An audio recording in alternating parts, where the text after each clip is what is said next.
My name is Catherine Cochrane. I am a indigenous, also black, transgender woman here in Nova Scotia.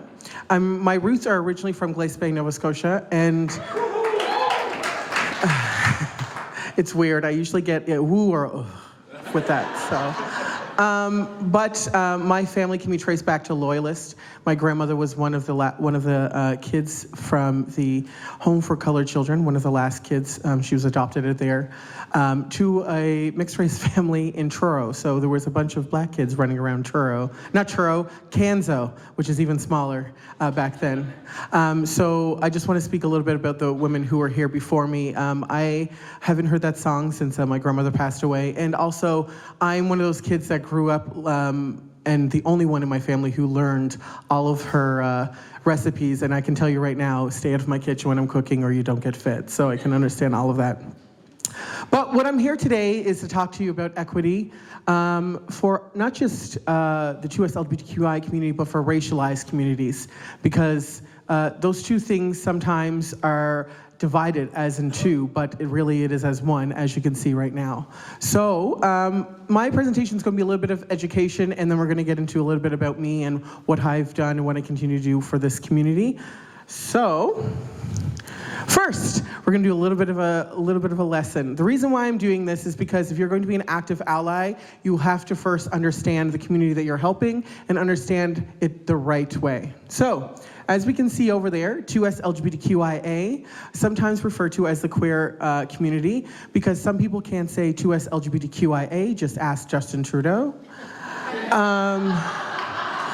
So I'm going to break it down for you. What it means is two-spirit, lesbian, gay, bisexual, transgender, intersex, which is, some people don't know what intersex is. It's basically a genetic anomaly from an AMAB or an AFAB, so assigned male at birth or assigned female at birth. So people with both sex organs, or people that have XXY chromosomes like myself. I like to call myself the X-woman. And also then we have asexual. A lot of people think that the A in our acronym stands for ally, but ally is outside of the community. So you can be outside and inside of the community. It's actually known as asexual. Now that doesn't mean that they don't have any sexual preference, it's just that it's not the first, second, or third thing. It's more of an interpersonal relationship. And then we have the plus. And the plus is all the others. So I am in that plus. I'm a pansexual person, which means that I'm attracted to people regardless of their gender and sexuality. Now that does not mean I'm attracted to everybody, because who would be attracted to Trump unless he was paying for it? So.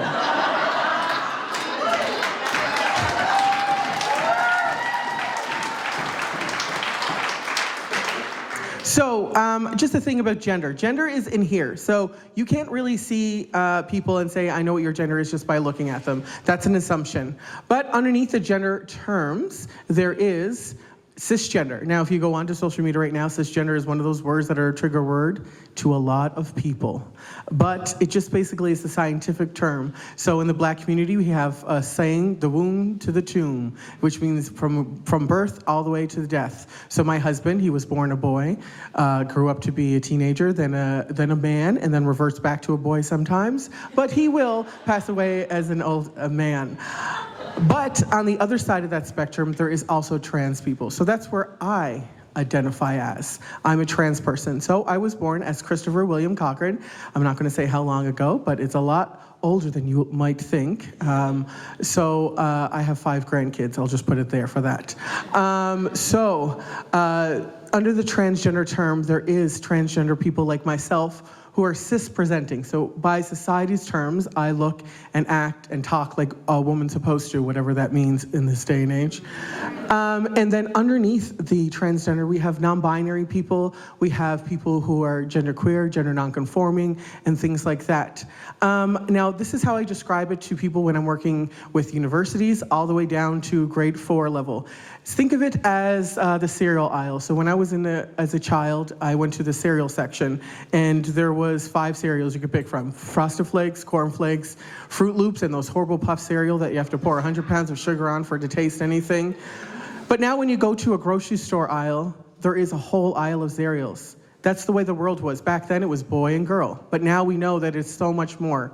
And if we go around the world, there is so many more and so many things, especially if we go back to our history. Now, as we can see over on the side, there's something that is known as the third gender, which is two-spirit. Now, two-spirit is considered a third gender because you have to be a culturally specific person to be in that indigenous community. So now, just like you can't be black by osmosis, although the Kardashians keep trying, you can't be two-spirit by osmosis. You can't say, I knew a lot of indigenous peoples, therefore I am. But if we go to different cultures, in Indonesia there's 6, parts of Africa, parts of Australia, basically wherever there's an indigenous community, there's also indigenous third culture. If anybody watches RuPaul's Drag Race, Shasha Colby is known as a Maui, which is a third culture as well. These are known as sacred people. They were leaders. Now, I call two-spirit as a white word because if you go to different cultures within the indigenous community, there's different names for it. But these are people that were considered as leaders, shaman, and people in their community. The name is relatively new, but the practice is not. And these are the people that we owe a lot of our history that was passed down through us. So it's considered a third gender because, again, you have to be inside of that culturally specific place to be considered that gender. So underneath that, the reason I'm going through the gender is because a lot of people have a misconception of what gender is. As we can see with the 2SLGBTQIA, everybody thinks it's all about sex, and it isn't. It's about gender. Sex is who your makeup and who you're attracted to, and then also gender is the complete opposite. Now, this is also another thing that a lot of people have a problem with is expression. Expression just means basically what you are expressing on the outside, who you are. As RuPaul would say, we're all born naked and the rest is drag. What you decide to put on your body that day, that's how you express yourself. Now, I look all made up and perfect right now, but if you saw me about 4 hours ago, I look like Queen Latifah in any 90s movie. So, it's how I express myself to it. And I also interject a little bit of humor in what I'm doing because I want to make sure you're paying attention, and also some of the stuff I'm going to talk about is a little bit heavy. So I just want to make sure. Now, let's think of the term masculine. Now, masculine, I use him as a reference because his father is from Halifax, Dwayne "The Rock" Johnson, 6 feet tall, big muscles, all that, wears as much makeup as I do, but is considered masculine. And then we have on the other side of the spectrum, feminine. So think of Ariana Grande, Marilyn Monroe, people that are known as feminine. And then we have androgynous people. So Billy Porter, Billie Eilish, a lot of Billies. Grace Jones is another one that is very good. Now, I can't say Grace Jones in certain culture because they have no idea what I'm talking about, but I can see that you probably know who Grace Jones by looking out into the audience. That is expression. It doesn't necessarily mean that you are a masculine or feminine person. It's just where you lay within the expression realm. I sometimes look masculine and sometimes I look feminine, but it does not encounter of who I am. Again, gender is on the inside. And this is where the problem we lie, especially when we're talking about a group of people, is that a lot of people want to think, oh, because you're wearing paint, you paint your nails, or because you wear makeup, or because you wear a dress, all of a sudden you are a certain way, and that's not the case at all. I was working with a 16-year-old once who had a lovely set of pearls, and I said, where'd you get those from? And he said, it was my grandmother gave them to me, and then he yelled, but I'm straight. And I felt a little bit sad because he felt like he had to tell me that it was straight just because he was wearing pearls. For all those men that are like, I don't wear makeup, I would never wear makeup. If you've ever watched an action movie, as a person who used to do makeup, I used to have men come into my trailer and ask me, where's the men's makeup? Well, if you're a man and I put makeup on you, poof, it's men's makeup. So, and I also used to work in Sephora back in the day, and I used to have men coming in, where is the men's section? Well, you're standing in the middle of it. Labels are for clothing, not for people, and I think people need to realize that as we're coming to. Whatever makes you comfortable. I hate wearing pants, but in the winter, I kind of have to. Once the summer months come, there's no pants for me ever again. So. Now, this is another term that is used a lot, is power and privilege. People think privilege just means that you have money. Now, privilege can be something that you have money, but it doesn't necessarily mean that it's something that you withhold just because you have money. So, what we're seeing here is power is what you use and how you wield it. Now, privilege is what you have. So a privilege is being able to sit in this room right now, being able to speak, being able to talk, being able to be yourself. That is a form of privilege. But on the other side of that is oppression. So not knowing, not having, not giving. So I am in a dichotomy of my life because my privilege is also my oppression. I am a black, trans, cis-presenting woman. But because I am a black, trans, cis-presenting woman, I have privilege in being able to move through the world almost unscathed, but I also am very known and very well known in the queer community and outside of the queer community, so I get a lot of negativity coming my way as well. So sometimes people just need to realize the privilege that they hold, so that way you can understand how other people are living as well. Now, one of the things that we strive for is equality, but the thing is if we're all using equality, it doesn't mean that everybody's succeeding. Equality just means that everybody gets something, but equity is giving it to the people. So if I was to give everybody in here a test, that would be equality. But if I was to give people that needed extra time because of learning behaviors or because of if they needed a verbal test as opposed to a written test, that's equity. It's not special rights. A lot of people think that trans people are looking for special rights. No, we just want equality and equity in life. Special rights would mean that I would get a Big Mac once my surgery was done, but I didn't, so, you know, gotta help. Now, I'm also a visual learner. So this is what I use for all of my presentations when I'm doing education. So equality is what we used to strive for. But as you can see, that fence is in the way, which is our oppression. It's still there. It does not matter if we move it, it's still going to be there. But we have to the other side, which is equity, giving the boxes to the people that need it. As you can see, everybody can still see over those boxes, but that oppressive behavior is still there, which is that fence. Now, we move to the next one, which is the reality that we live in, which is Jeff Bezos is standing on top of those boxes, and I'm in my ditch waiting for my package that was supposed to be here 2 weeks ago. That is still, as we can see, the oppressive behavior is still in there. But how can we move to that? Liberation through Black Lives Matter, Palestine Lives Matter, ceasefire, how we can also use the 2SLGBTQIA community. Those are different things that we can use to liberate those. And as you see, liberation is the only one that removes that oppression, because we have to make sure that everybody is on an even keel. So, in short, equality is what we used to strive for, equity is what we're moving towards, reality is what we live in, and liberation is how we're going to move forward in our lives. This is one word that I use for everything, intersectionality. Intersectionality was coined by Kimberly Crenshaw in the 1970s, who was a black queer activist, and it basically just means how we interconnect with our relationships, in our lives, in everything that we do.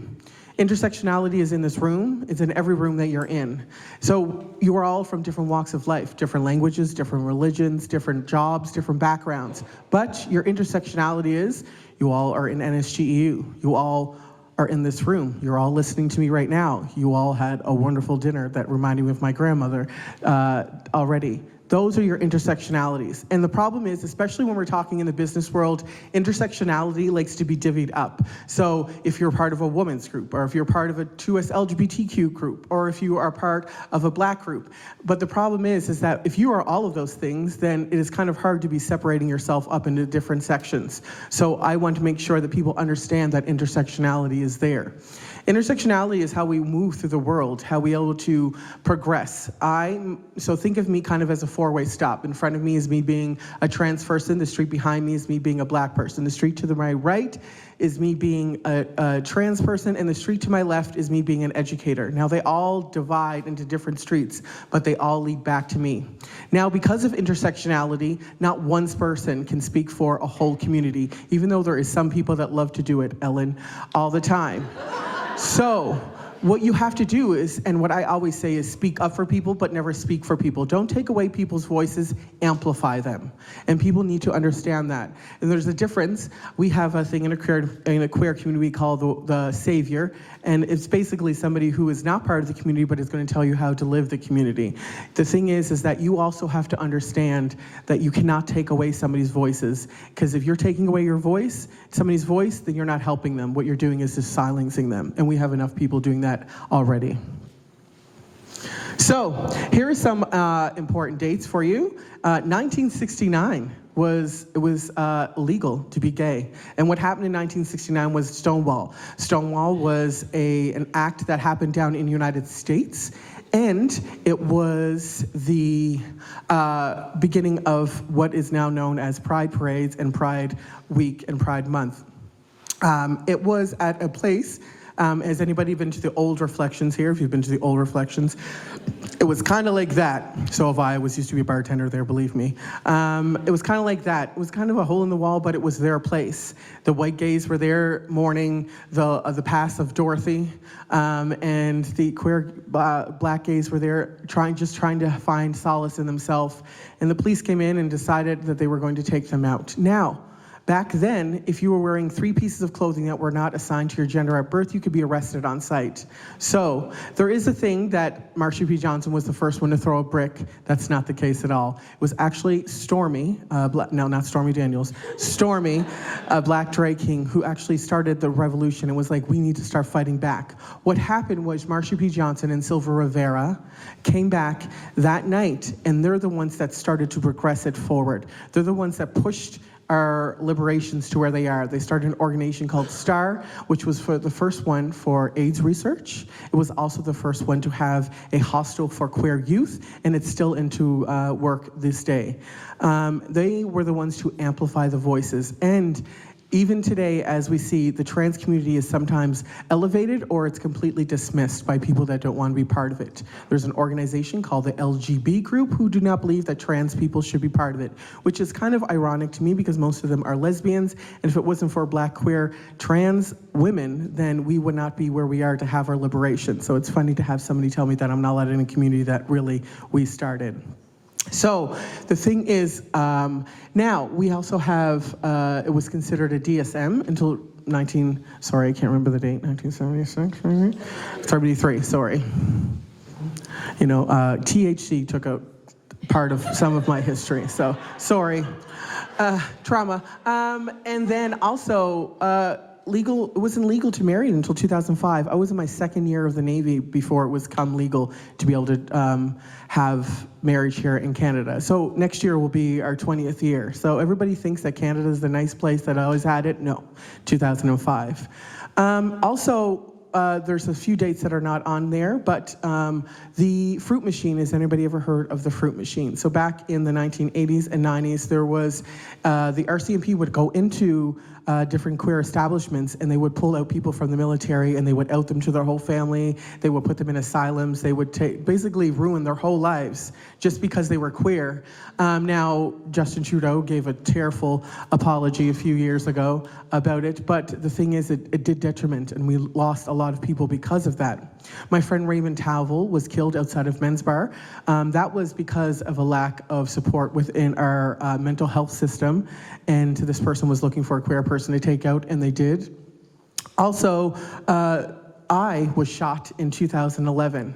A lot of people don't know this, but I was shot in 2011, and during the time they were yelling trans and homophobic epithets, and I had 46 stitches and 36 sutures because they shot through the door with a sawed-off shotgun to take me out. The good thing is, the silver lining is if I slap someone, I won't feel it, but they will. So it is one of the things that I live with, and I never will forget the day because my 5th anniversary was the day after the Pulse nightclub incident. And I was there 6 months before, so I lost 2 friends in that whole incident, and I had another 3 friends that were in the building while it happened. And in the queer community, we have something we say there's no borders or there's no edges in the queer community, because even though they're in a different country or in a different part, it's still called the queer community because we're all in community together. Another thing is, in 2018 was when it outlawed the pray the gay the way, so conversion therapy. I can tell you, as a Roman Catholic child, you can't pray the gay away, okay? I was an altar child. The only reason I was an altar child is because I got to wear white Floyd dresses and drink wine and get away with it. So the thing is that there is still cultures that are still doing this within Canada, but it's under the guise of different names, as we see in Alberta right now, as we see in New Brunswick, and also as we see in Saskatchewan. Saskatchewan and Alberta are using the Charter of Rights to actually enact this law, and New Brunswick was just flat out lies of a person that did not like the trans community at all. Active allyship. So, Active allyship. If you're a true ally, is anybody in here an ally to the queer community? Can you raise your hand for me? Okay, so that means the other people are from the community. That's great.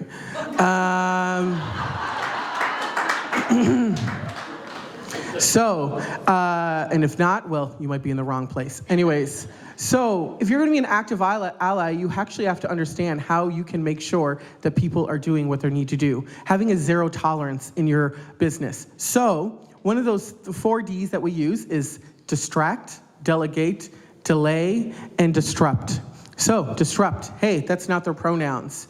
Distract, hey, can you go and get this education class that you might learn from? Delegate, if you do not feel comfortable doing it, especially in your workplace, go to your boss, or go to your loudmouth friend, or call my friend Tracy, because she will help you out, believe me. Sorry to point you out, Tracy. Or delay. Hey, can you come here so I can educate you? Maybe they didn't know about the pronouns, maybe they didn't. What I say is that people are going to make mistakes. It's what you do afterwards. Because if I correct you 500 times, after a while it becomes an issue and not an ish-me. It's something that you're doing over and over again and you're deciding to do so, which means you're making it a hostile environment for your workplace, which means you're not following your core goals of making sure that people are safe, not just physically, but mentally.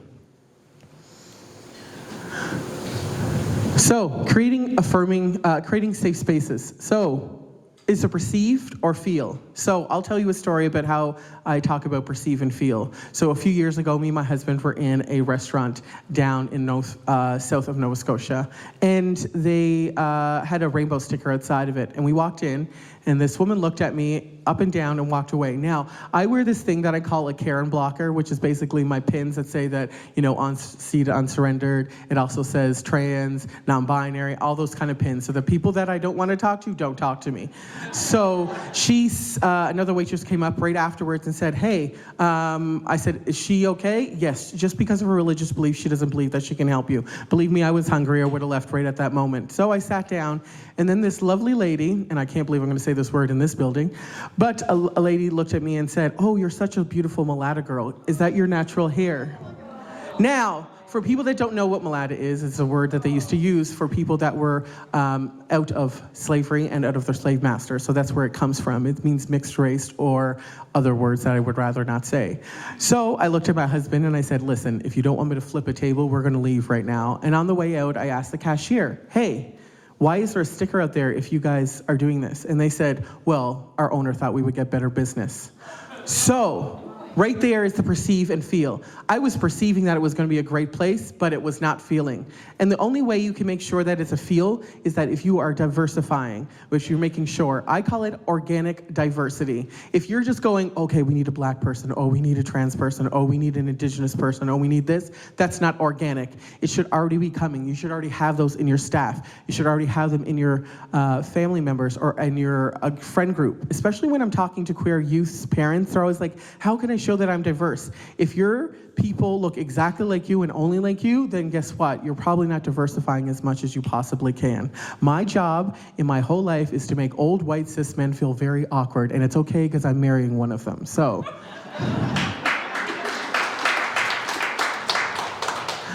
I need to go up front because I can't remember stats because, like I said, old. So, as we can see, 66% of trans people report avoiding public spaces out of harassment. For me, for a long time, I did not go in public spaces because I was afraid of being, told or sometimes being harmed. 3 weeks ago, I was at an event and I was coming down the street. I had a little bit more makeup on than I have right now, and I had all my drag bags with me, and a man picked up a shopping cart, threw it at me, and told me he was going to kill me. Within 2 minutes. I wish that was the first incident. 2 weeks before that, I was at a conference, and the mayor, Mike Savage, called me a man twice before he presented me up on stage. So this is the life that I still live during the thing. And the thing was, he was at a medal ceremony the 2 days beforehand and has met me, although he keeps calling me Christ Cochrane, so I don't understand. So 78% of trans people have been diagnosed with depression. And the reason is because we're constantly being told, this is how we have to be, this is how we have to act. For when I started my transition, I was told, hey, you're a man, you're supposed to live for your family, you're supposed to do this, you're supposed to do that. And then when I started my transition, it was like, well, now you're a woman, so you have to look like this, be like this. So I decided I'm just gonna do what I want to do anyways. And I did. 40% of trans people have sexual assaults. I am one of those. 2 of them were by doctors here in Nova Scotia, where I was propositioned because I was a trans person, so therefore I must be an escort, and if I wanted my letters to get to where I was going, then I would help out that way. I did report them. They both have been reported, but they're old and they're also have tenure, so they were not removed or anything. 68% of trans people reported considering suicide. I am not fearful of saying this, but I was one of those people, and it's 4 times in my life where I thought I would be better not being here, because sometimes, even if you are a very confident person like myself, if you're being told constantly that you shouldn't exist, sometimes you start to believe it yourself. And then we have 40% reported being in emergency rooms. So when I came back from my surgery in 2018, which, believe me, there's only one doctor in Canada that does all of the surgeries for all of the trans people in Canada. It's in Montreal. So I went out there to do my surgery, and when I came back, I went to the pharmacist to get my prescription, and the pharmacy tech kept calling me a man, kept calling me he, kept calling me my old name, and I had to get my husband to take care of it. I came back a few days later to talk to the pharmacist, and the pharmacist said to me, "Oh, well, if you don't like it, go to another pharmacy." So I did. Now, because karma's you know what, 3 months later, I was the keynote speaker for Pharmacy Association of Nova Scotia. And I gave this speech, and I told them about this, and she went to her college and said that she didn't think it was fair that I was talking about a personal story. Mind you, I never said her name or the place where it was from, so she basically edited herself to her college. Life expectancy of a trans black woman is 35 years old. Now I'm about to say something, especially being in this room and in this building, might shock some people. I am considered an elder in my community. The reason is because I'm 40 years old and I'm a black trans woman. In 2021, there was 376 trans women of color killed in North America. Now, we say documented because we are thought of as less than. In the United States, there's still laws that are called the trans panic defense, which basically means I can kill you, oops, panicked, didn't know you were trans, I killed you, get off on probation. It's happened 4 times in the last year. There's still places in part of the United States that if I go to, my medical cases will not be taken. An ambulance can show up and say, "No, you're queer, I'm not taking you." As we're seeing what's happening in New Brunswick, we're seeing what is happening in Saskatchewan and now in Alberta. And Alberta is taking the cake. As we call it, the Florida of Nova Scotia, of Canada. But the problem is in Canada, we have this thing that I like to call polite ignorance. Polite ignorance is the thought that we are not as bad as the United States, that we don't have these things that are happening. We don't have homophobia, transphobia, misogyny, racism, all of those things. I'm here to tell you, as a person who has suffered all of those things, it is not the case. We do have all of those things, and we still have them to this day.